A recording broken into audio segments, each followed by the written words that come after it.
When stories unfold on television, audiences often see only fragments. They see the edits, the polished moments, the carefully chosen conversations. What they don't always see is the quiet heartbeat behind those scenes, the human connections that shape what appears on screen. With Jay Blades and Suzie Fletcher, however, something unique happened. Their presence together transcended the boundaries of the show and began to ripple outward, touching audiences in ways neither of them could have anticipated. From the earliest episodes, viewers sensed it. They saw the warmth in Jay's encouragement and the steadiness in Suzie's silence. They noticed how her hands, careful and deliberate, seemed to stitch not only leather but fragments of her own story. They noticed how Jay, with his easy laughter and reassuring presence, brought comfort not only to guests bringing in cherished heirlooms, but also to his fellow craftsmen. Even when they didn't know the full depth of his struggles, they felt something familiar in his resilience. Letters began to arrive. Viewers wrote about how the repair shop had become a safe space for them too, a place of calm in a noisy world, a reminder that brokenness can be mended. Many shared their own battles with grief, with loss, with the weight of life that sometimes feels too heavy. They saw themselves reflected in Suzie's quiet strength and Jay's refusal to give up. Some even said the barn became their therapy, a weekly reminder that no matter what they carried, there was always hope for repair. This response was not accidental. It was born out of authenticity. Jay and Suzie never set out to become symbols. They were not chasing fame or recognition. They were simply doing the work in front of them, restoring objects with care, showing up for one another with patience. But in that very simplicity lay the magic, because healing in its truest form rarely looks dramatic. More often, it looks like steady presence, like showing up again and again, even when life has knocked you down. Behind the scenes, the bond between Jay and Suzie deepened quietly. Crew members often spoke about the sense of family that grew within the barn, a family not built on obligation but on choice.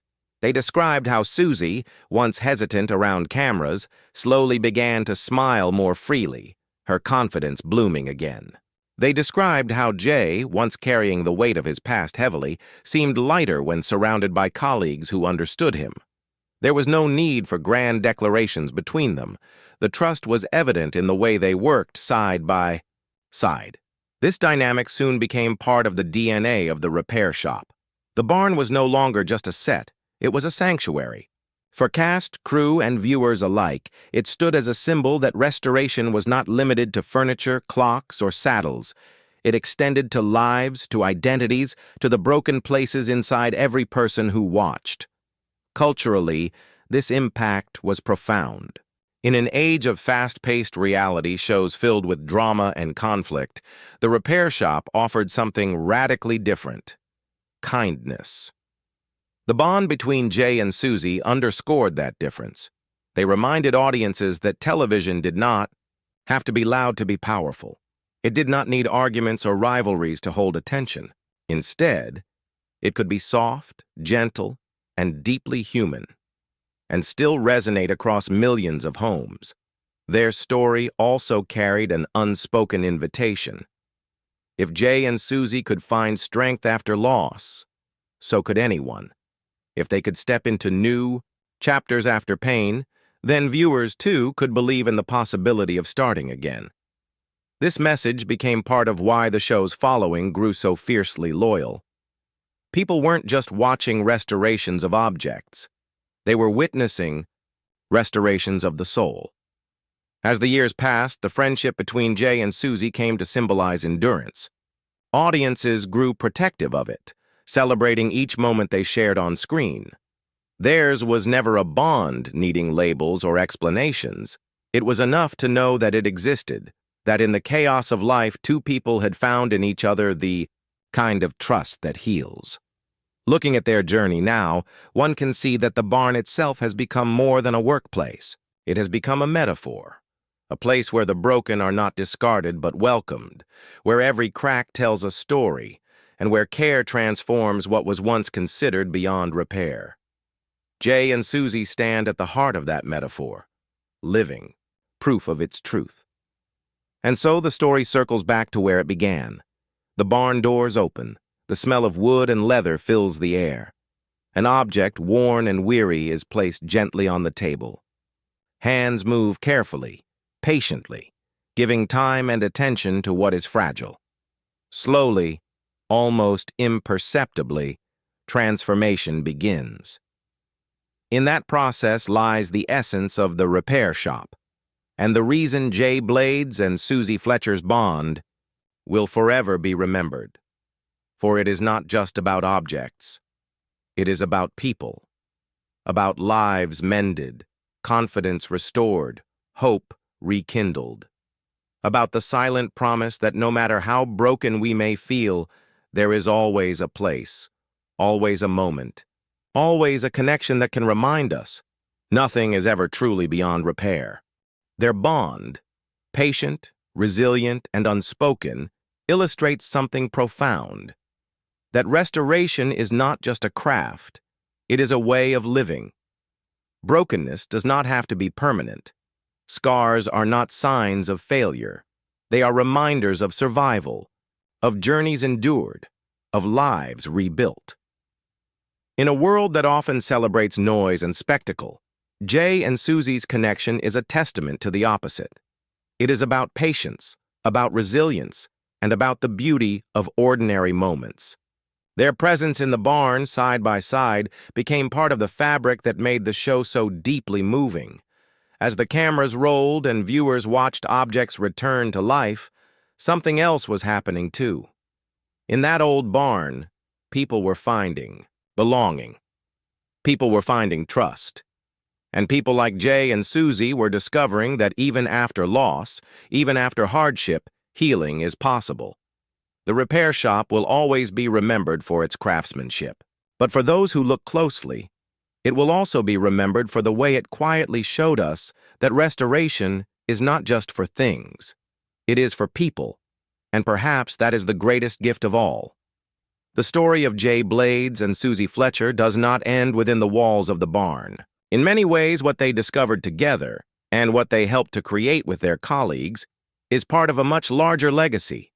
A legacy of craft, of resilience, and of human connection. When audiences watch the repair shop, they often focus on the objects. A worn teddy bear, a broken clock, a faded painting. But behind every restoration is a reminder that objects carry people's stories. And behind the restorers themselves are lives shaped by their own challenges, triumphs, and sorrows. Jay and Suzie's journeys symbolize that truth in a profound way. For Jay, the barn became proof that scars could be transformed into strength. He had once felt discarded by society, unseen and at times invisible.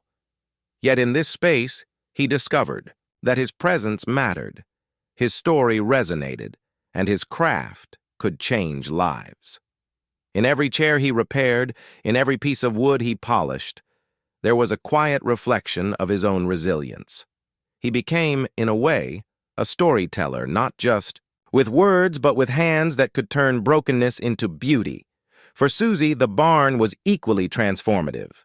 She walked in carrying grief that had silenced her for too long. She had lost not only her husband, but parts of herself in the process. Yet through the steady rhythm of her craft and the quiet encouragement of her colleagues, most notably, Jay, she rediscovered her own voice. With each saddle repaired, each stitch carefully made, she regained confidence. She remembered that she still had a place in the world, and that her story, though marked by loss, was not defined by it. Together, their presence within the barn became more than individual healing. It became an illustration of what community can do. Healing often happens in solitude, but it can also happen in the company of others who simply offer space, patience, and trust. Jay and Suzie never needed to declare their bond loudly. It was visible in their quiet understanding, in the way they complemented each other, in the way their resilience resonated far beyond the set. This is why the repair shop feels so different from other programs. It is not about spectacle. It is not about competition or conflict. It is about care. Care for objects, yes, but also care for people. The barn shows us that in restoring the old, we also honor the stories attached to them. And in doing so, we are reminded that no life is beyond repair. The legacy of Jay and Suzie within the show is one of hope. Their bond proves that healing is not linear, it is not fast, nor is it simple. It is slow, sometimes painfully so, but it is possible, even after trauma, even after grief, even after years of feeling lost. Viewers may not always see the full depth of their journey on screen, but those who look closely can sense it. The way Jay speaks about the barn with reverence, the way Suzie quietly works, her confidence stronger now than when she began. These subtle details are part of the tapestry that makes the repair shop not just entertainment, but a reflection of life itself. As time goes on, and as new episodes air, the barn will continue to welcome broken objects and the people who love them. But behind the scenes, the spirit of resilience, embodied by Jay and Suzie, will remain. Their stories remind us that everyone carries fractures, and that healing often begins not in dramatic gestures, but in small, steady acts of care. When the credits roll and the lights turn off, what stays with us is not just the image of a restored heirloom. It is the echo of something much deeper. The knowledge that restoration is always possible, and that sometimes the most powerful bonds are formed not in words, but in the quiet work of patience, presence, and trust. In interviews, Jay has described how the barn gave him a sense of purpose he had long craved. For once, his skills were not just noticed, but celebrated. For once, he belonged to a community that valued presence over perfection, patience over speed, and in that atmosphere he began to thrive. But Jay's story in the barn was not meant to be solitary. Unbeknownst to him, a woman carrying her own private wounds was about to step into his world. She didn't come seeking comfort or connection. She came because craft was her anchor.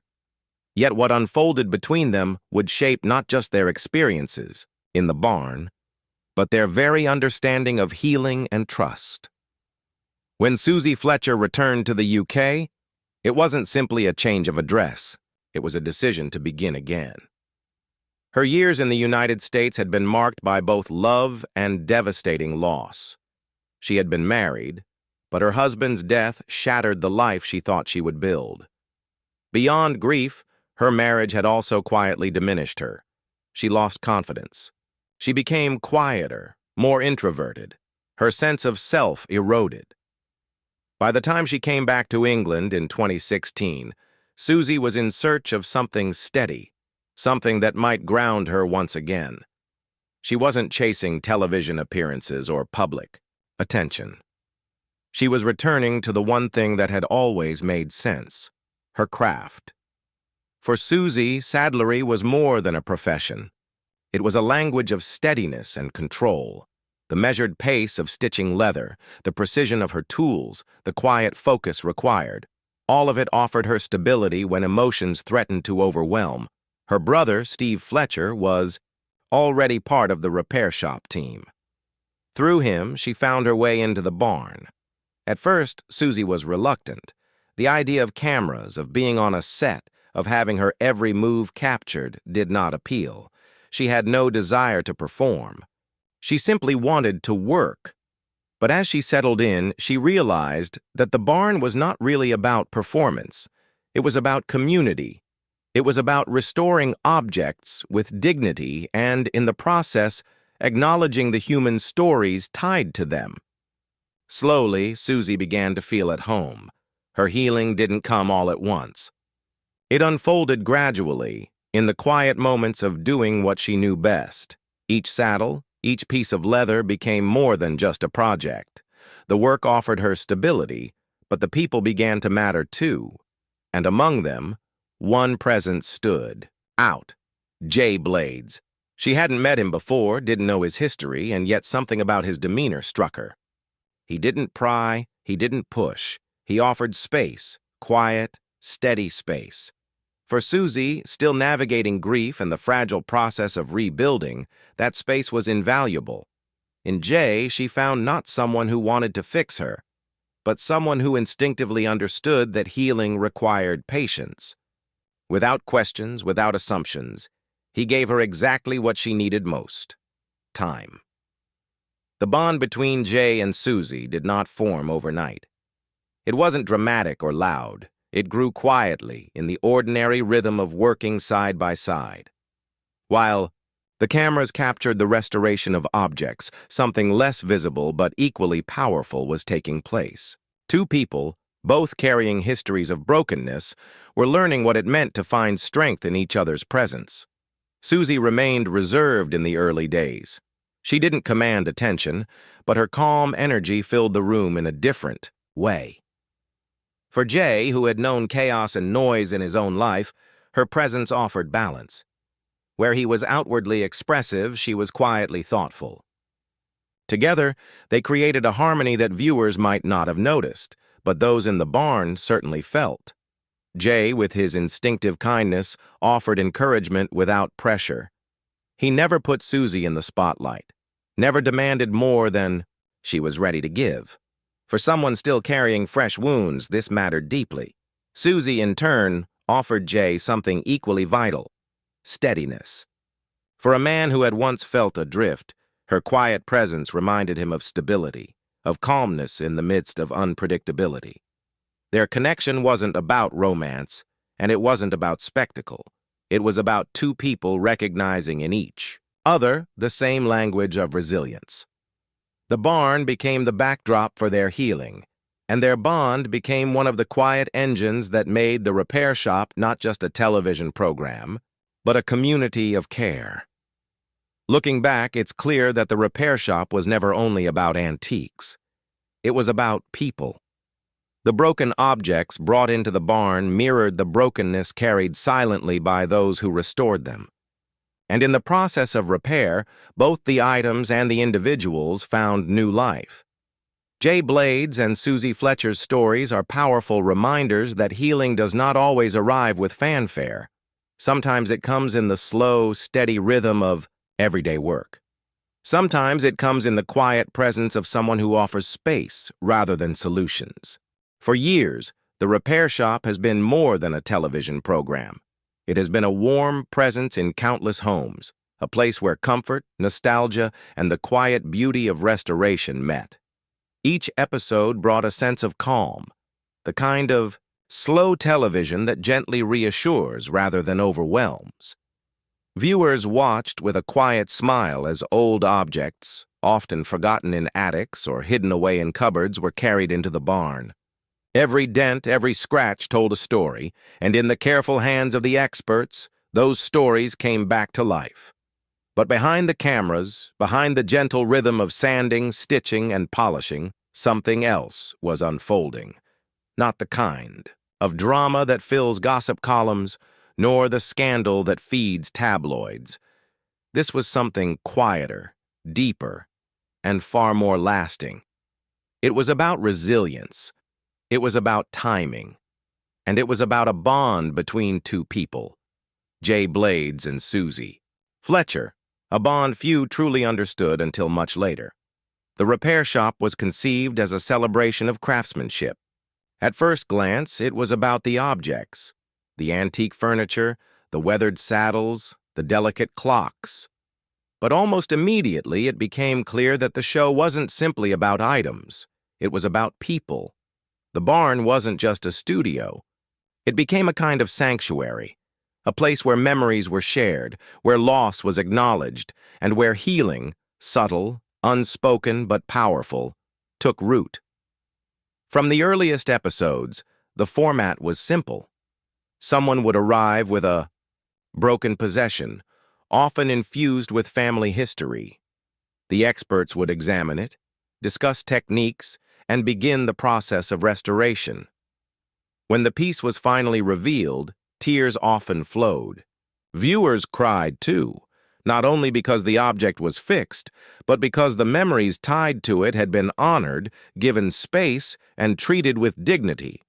For many on the outside, the magic of the repair shop was in the stories of the guests. But for those on the inside, the craftspeople who showed up day after day, filming long hours under the lights, the magic was also in something else. It was in the way the barn became a community, a place of grounding, a place of belonging. This was especially true for Jay Blades.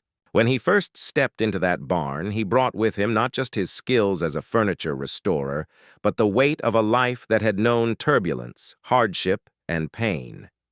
He understood what it meant to feel broken. He knew how it felt to search for meaning. And in the quiet rhythm of sanding down wood or polishing a piece of brass, he began to find it. For Jay, the repair shop was never just a paycheck or a platform. It was a lifeline. The gentle atmosphere, the stories of resilience from guests, and the camaraderie among the team gave him something he hadn't had in years: stability, purpose, belonging. But even as Jay was rediscovering meaning through craft and community, another story was quietly unfolding. A woman was about to walk through the doors, carrying her own history of love, loss, and starting over. She had no idea that the barn would change her life. She had no idea that she would find more than just work there. And neither she nor Jay could have predicted that their lives would become quietly intertwined in ways that words can only begin to explain. Jay's story begins long before the repair shop. Born in Hackney, London, his early life was marked by challenges that could have easily derailed him for good. Childhood trauma left scars, both visible and invisible. He grew up in an environment where survival often mattered more than dreams, and the impact of those early experiences followed him well into adulthood.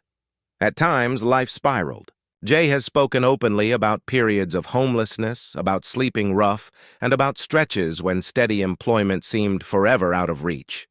His battles with mental health were real, heavy, and unrelenting. There were moments when the idea of building a meaningful future felt impossible. Yet throughout the struggles, one thread held him steady: craft. The act of working with his hands, shaping, repairing, restoring, carried a meditative rhythm. When everything else was falling apart, furniture gave him a sense of control. Sanding wood until it was smooth, fitting joints together, watching a battered chair regain its dignity, these small victories became symbolic. In repairing objects, Jay was also, in a way, repairing himself. Still, finding a place where those skills mattered was not easy. The world doesn't always reward quiet craftsmanship, but when the repair shop came along, it was as though the scattered pieces of Jay's life finally had a place to fit. The barn became more than a workplace. It became a sanctuary,